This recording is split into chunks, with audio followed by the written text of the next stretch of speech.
ಅರಣ್ಯ ಇಲಾಖೆಯ ಸಿಬ್ಬಂದಿ ಗುಂಡೇಟಿಗೆ 3 ಜನ ಬಲಿಯಾಗಿದ್ದು ಅದಕ್ಕೆ ಸಂಬಂಧಪಟ್ಟಂಗೆ ಶೂಟೌಟ್ ಸ್ಥಳಕ್ಕೆ ಇವತ್ತು ತನಿಖಾ ತಂಡ ಭೇಟಿ ಕೊಡುತ್ತೆ, ಪರಿಶೀಲನೆ ಮಾಡುತ್ತೆ. ತನಿಖಾಧಿಕಾರಿ ದಿನೇಶ್ ಕುಮಾರ್ ಮೀನಾ ನೇತೃತ್ವದಲ್ಲಿ ತಂಡ ಭೇಟಿ ಕೊಟ್ಟು ಎಲ್ಲ ವಿವರಗಳನ್ನು ಕಲೆ ಹಾಕುತ್ತೆ.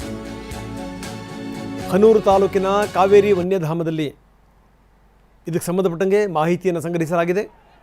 ಚಾಮರಾಜನಗರ ಜಿಲ್ಲೆ ಹನೂರು ತಾಲೂಕಿನ ಕಾವೇರಿ ವನ್ಯಧಾಮ ಘಟನೆಯ ಬಗ್ಗೆ ಎಲ್ಲ ವಿವರಗಳನ್ನು, ಕಂಪ್ಲೀಟ್ ಡೀಟೇಲ್ಸನ್ನು ಇನ್ವೆಸ್ಟಿಗೇಷನ್ ಆಫೀಸರ್ ತಗೊಳ್ತಾ ಇದ್ದಾರೆ. ಸೊ ಇದು 3 ಜನರು ಶೂಟೌಟ್ ಆಗಿದ್ದು ಅದಕ್ಕೆ ಸಂಬಂಧಪಟ್ಟಂಗೆ ಒಂದಿಷ್ಟು ರಾಜಕಾರಣ, ಆ ವಿಚಾರದಲ್ಲಿ ರಾಜಕೀಯ ಮಾಡ್ತಾ ಇರೋವಂಥದ್ದು ಇದೆಲ್ಲದೂ ಕೂಡ.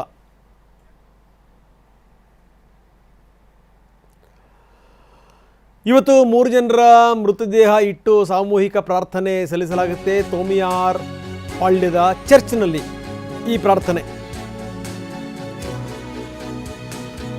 ಮೈಸೂರು ಸೇರಿದಂತೆ ಬೇರೆ ಬೇರೆ ಚರ್ಚ್ಗಳಿಂದ ಫಾದರ್ಗಳು ಬರ್ತಾ ಇದ್ದಾರಂತೆ ಪ್ರಾರ್ಥನೆ ಸಲ್ಲಿಸಲಿಕ್ಕೆ.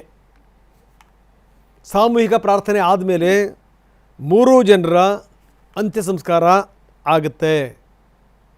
ಮರಿಯಮಂಗಲದಲ್ಲಿ ಪೀಟರ್ ಆಂಟನಿ ಸ್ವಾಮಿ ಅಂತ್ಯಕ್ರಿಯೆ, ತೋಮಿಯರ್ ಪಾಳ್ಯದಲ್ಲಿ ಕುಮಾರನ ಅಂತ್ಯ ಸಂಸ್ಕಾರ ಆಗುತ್ತೆ. ನಾವು ತೋರಿಸ್ತಾ ಇದ್ದೀವಿ, ಇವರು 3 ಜನ ಗುಂಡಿಗೆ ಬಲಿಯಾದಂಥವರು.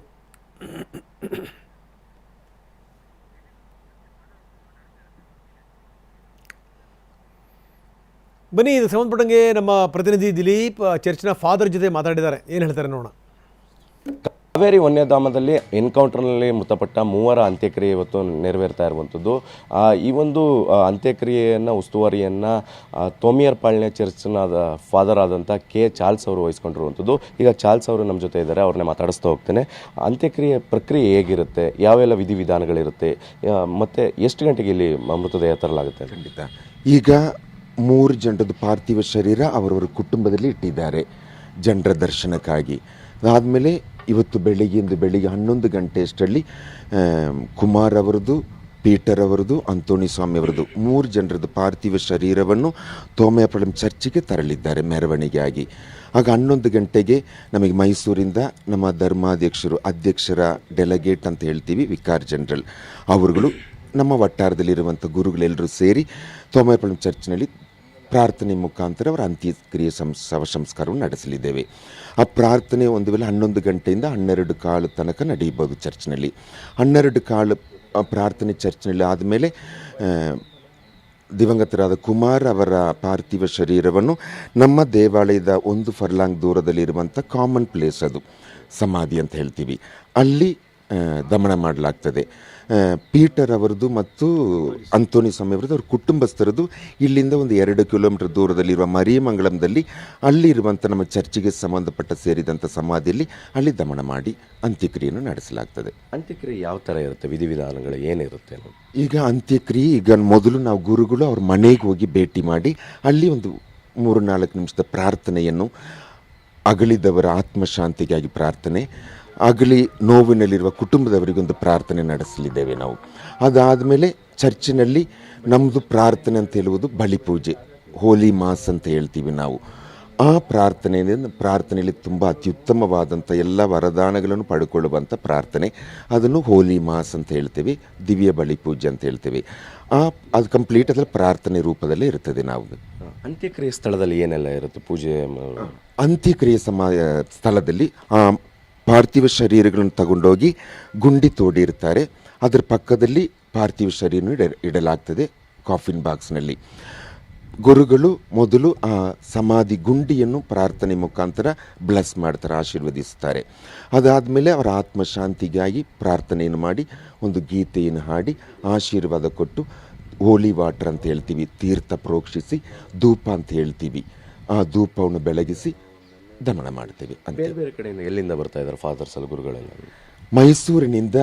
ಇದೊಂದು ಪ್ರತ್ಯೇಕವಾದ ಒಂದು ಟೈಮ್ ಆಗಿರುವ ಕಾರಣ, ಎಲ್ಲರೂ ದುಃಖದತ್ತರಾಗಿರುವ ಕಾರಣ ಮೈಸೂರಿನಿಂದ ನಮ್ಮ ಅಧ್ಯಕ್ಷರು ಬಿಷಪ್ ಅಂತ ಹೇಳ್ತೇವೆ, ಬಿಷಪ್ ಅವರು ಕಾರಣಾಂತರದಿಂದ ಬೇರೆ ಸ್ಥಳಕ್ಕೆ ಹೋಗಿರುವ ಕಾರಣ ಅವರ ಡೆಲಿಗೇಟ್, ಅವರ ಪ್ರತಿನಿಧಿ, ವಿಕಾರ್ ಜನರಲ್ ಅಂತ ಹೇಳ್ತೀವಿ, ಗುರುಶ್ರೇಷ್ಠ ಅಂತ ಹೇಳ್ತೀವಿ, ಅವರುಗಳು ಬರಲಿದ್ದಾರೆ.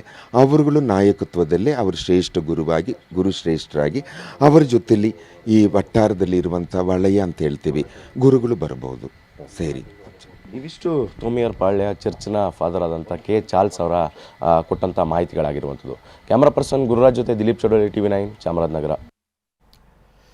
ಇನ್ನು ತಮಿಳರನ್ನು ಕೊಂದಿರುವಂಥದ್ದು ಹೃದಯ ವಿದ್ರಾವಕ ಸಂಗತಿ. ಇದು ಹತ್ಯಾಕಾಂಡ. ತಮಿಳುನಾಡು CM ವಿಜಯ್ ಅವರ ಮಾತಿದು. ಎಕ್ಸ್ ಖಾತೆಯಲ್ಲಿ CM ಜೋಸೆಫ್ ವಿಜಯ್ ಪೋಸ್ಟ್ ಮಾಡಿದ್ದಾರೆ. ಕರ್ನಾಟಕ ಅರಣ್ಯ ಇಲಾಖೆ ನೀಡಿರುವಂಥ ವಿವರಣೆಯನ್ನು ಒಪ್ಪಲ್ಲ. ಈ ರಾಜಕಾರಣ ಬೇಕಾ ಇಂಥ ಸಾವಿನ ಸಂದರ್ಭದಲ್ಲಿ?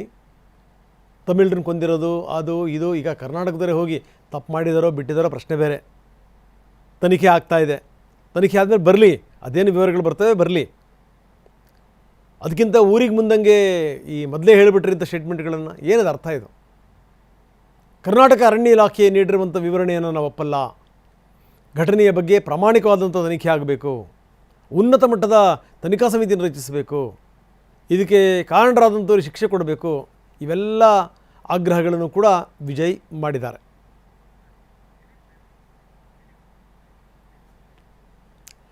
ಬನ್ನಿ, ನಮ್ಮ ಪ್ರತಿನಿಧಿ ದಿಲೀಪ್ ಈಗ ನಮ್ಮೊಂದಿಗೆ ನೇರ ಸಂಪರ್ಕದಲ್ಲಿದ್ದಾರೆ. ದಿಲೀಪ್, ನೋಡ್ತಾ ಇದ್ದೀವಿ ಈಗಾಗಲೇ ಮೊನ್ನೆಯಿಂದ ಆಗ್ತಿರೋ ಡೆವಲಪ್ಮೆಂಟ್ಗಳು ಗೊತ್ತಿದೆ ನಮಗೆ.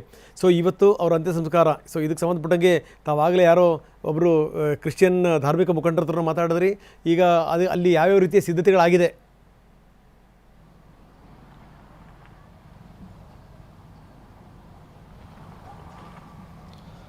ರಂಗನಾಥ್, ಇವತ್ತು ಬೆಳಗ್ಗೆ 11 ಗಂಟೆಗೆ ಒಂದು ಮೃತದೇಹಗಳನ್ನು ತೋಮಿಯರ್ ಪಾಳ್ಯ ಚರ್ಚ್ ಏನಿದೆ, ತೋಮಿಯರ್ ಪಾಳ್ಯ ಚರ್ಚ್ಗೆ ತೆಗೆದುಕೊಂಡು ಬರಲಾಗುತ್ತೆ. ಮೂವರ ಅಂತ್ಯಕ್ರಿಯೆಯನ್ನು ಬೇರೆ ಬೇರೆ ಭಾಗದಲ್ಲಿ ಮಾಡುವಂಥದ್ದು. ಅಂದರೆ ತೋಮಿಯರ್ ಪಾಳ್ಯ ಮತ್ತು ಮರಿಮಂಗಲ ಭಾಗದಲ್ಲಿ ಕೂಡ ಅಂತ್ಯಕ್ರಿಯೆ ನಡೆಯುತ್ತೆ. ಆದರೆ ಎಲ್ಲರೂ ಕೂಡ ಅನುಕೂಲ ಆಗಲಿ ಅನ್ನುವಂಥ ನಿಟ್ಟಿನಲ್ಲಿ ತೋಮಿಯರ್ ಪಾಳ್ಯ ಚರ್ಚ್ ಏನಿದೆ, ತೋಮಿಯರ ಪಾಳ್ಯ ಚರ್ಚ್ಗೆ ಈ ಒಂದು ಮೂವರ ಮೃತದೇಹನ ತಂದು ಇಲ್ಲಿ ಪ್ರಾರ್ಥನೆಯನ್ನು ಸಲ್ಲಿಸಲಾಗುತ್ತೆ. ಸುಮಾರು 1 ಗಂಟೆಗಳ ಕಾಲ ಈ ಒಂದು ಪ್ರಾರ್ಥನೆ ಸಲ್ಲಿಸಲಾಗುತ್ತೆ.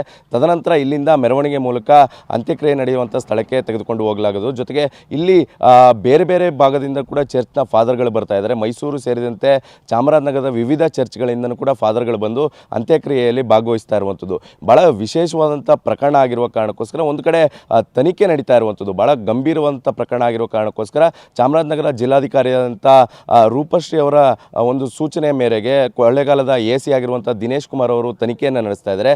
ತನಿಖೆಯನ್ನು ನಡೆಸಿರೋ ಕಾರಣಕ್ಕೋಸ್ಕರ ಈಗ ಕಾವೇರಿ ವನ್ಯಜೀವಿ ಧಾಮದ ಏನು ಶೂಟೌಟ್ ನಡೆದಿದ್ದೆ, ಆ ಶೂಟೌಟ್ ನಡೆದಂಥ ಸ್ಥಳಕ್ಕೂ ಹೋಗಿ ಪರಿಶೀಲನೆ ನಡೆಸುವಂಥ ಕೆಲಸವನ್ನು ಕೂಡ ಮಾಡ್ತಾ ಇರುವಂಥದ್ದು. ಇಲ್ಲಿ 2 ವಾದಗಳು ನಡೀತಾ ಇರುವಂಥದ್ದು. ಒಂದು ಕಡೆ ಅವರು ಯಾವುದೇ ಕಾರಣಕ್ಕೂ ಬೇಟೆಗೆ ಹೋಗಿರಲಿಲ್ಲ ಅನ್ನುವಂಥ ನಿಟ್ಟಿನಲ್ಲಿ ಕುಟುಂಬಸ್ಥರು ಹೇಳ್ತಾ ಇರುವಂಥದ್ದು. ಅವರು ದನಗಳನ್ನು ಹುಡುಕೊಂಡು ಹೋಗಿದ್ರು ಅರಣ್ಯಕ್ಕೆ. ಇಂಥ ಸಂದರ್ಭದಲ್ಲಿ ಅವ್ರನ್ನ ಏಕಾಏಕಿ ಕೊಲ್ಲುವಂಥ ಕೆಲಸ ಆಗ್ತಿದ್ದು ಅನ್ನುವಂಥದ್ದು ವಾದ ನಡೀತಾ ಇರುವಂಥದ್ದು. ಆದರೆ ಅರಣ್ಯಾಧಿಕಾರಿಗಳು ಒಂದಷ್ಟು ಮಾಹಿತಿಯನ್ನು ಕೊಟ್ಟಿರುವಂಥದ್ದು, ಫೋಟೋಗಳನ್ನು ಕೂಡ ರಿಲೀಸ್ ಮಾಡಿದ್ದಾರೆ.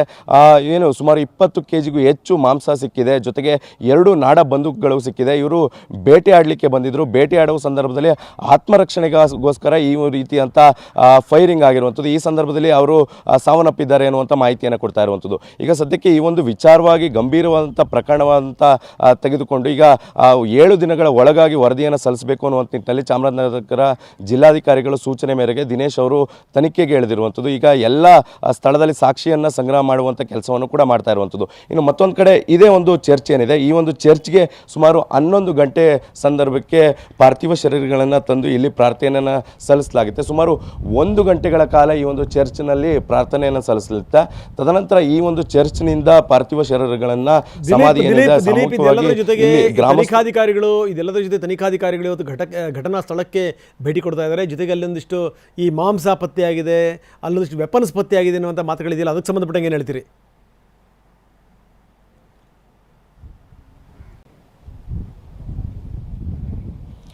ಖಂಡಿತವಾಗಲೂ ಅದನ್ನೇ ಈಗ 2 ವಾದ ನಡೀತಾ ಇರುವಂಥದ್ದು ರಂಗನಾಥ್. ಒಂದು, ಅವರು ಹೋಗೇ ಇರಲಿಲ್ಲ ಅನ್ನುವಂಥ ನಿಟ್ಟಿನಲ್ಲಿ ಕುಟುಂಬಸ್ಥರು ಮಾಹಿತಿಯನ್ನು ಕೊಡ್ತಾ ಇದ್ರು.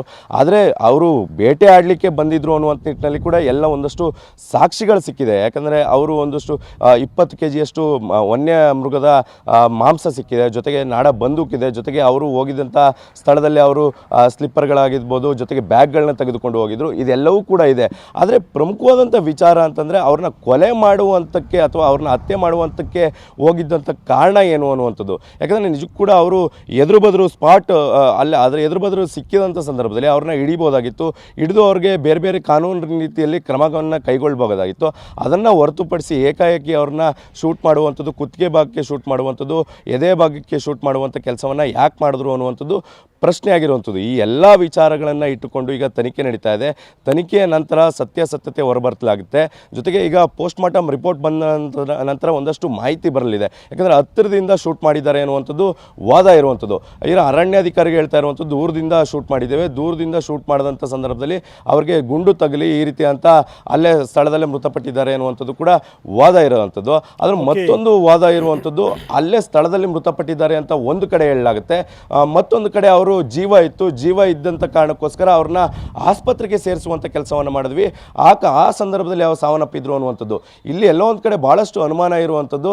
ಅಲ್ಲಿಂದ ಸ್ಥಳದಿಂದ ಅದು ಏಕಾಏಕಿ ಅಲ್ಲಿಂದ ಕೊಳ್ಳೇಗಾಲ ಆಸ್ಪತ್ರೆಗೆ ತೆಗೆದುಕೊಂಡು ಹೋಗಿದ್ದೇನಕ್ಕೆ. ಜೊತೆಗೆ ಚಾಮರಾಜನಗರದಲ್ಲಿ ಇರುವಂಥ ವೈದ್ಯಕೀಯ ಕಾಲೇಜ್ ಇದೆ, ಅಲ್ಲಿ ಅವರ ಮರಣೋತ್ತರ ಪರೀಕ್ಷೆಯನ್ನು ಮಾಡಬೇಕಾಗಿತ್ತು. ಅದನ್ನು ಹೊರತುಪಡಿಸಿ KR ಆಸ್ಪತ್ರೆಗೆ ತೆಗೆದುಕೊಂಡು ಹೋಗಿದ್ದೇನಕ್ಕೆ ಅನ್ನುವಂಥದ್ದು ಇದೆಲ್ಲವೂ ಕೂಡ ಪ್ರಶ್ನೆಗಳಿದೆ. ಇದೆಲ್ಲವೂ ಕೂಡ ತನಿಖೆಯಿಂದ ಎಲ್ಲ ಹೊರಬರಬೇಕಾಗಿದೆ. ರಂಗನಾಥ್, ಧನ್ಯವಾದ ತಮ್ಮೆಲ್ಲ ಮಾಹಿತಿಗೆ.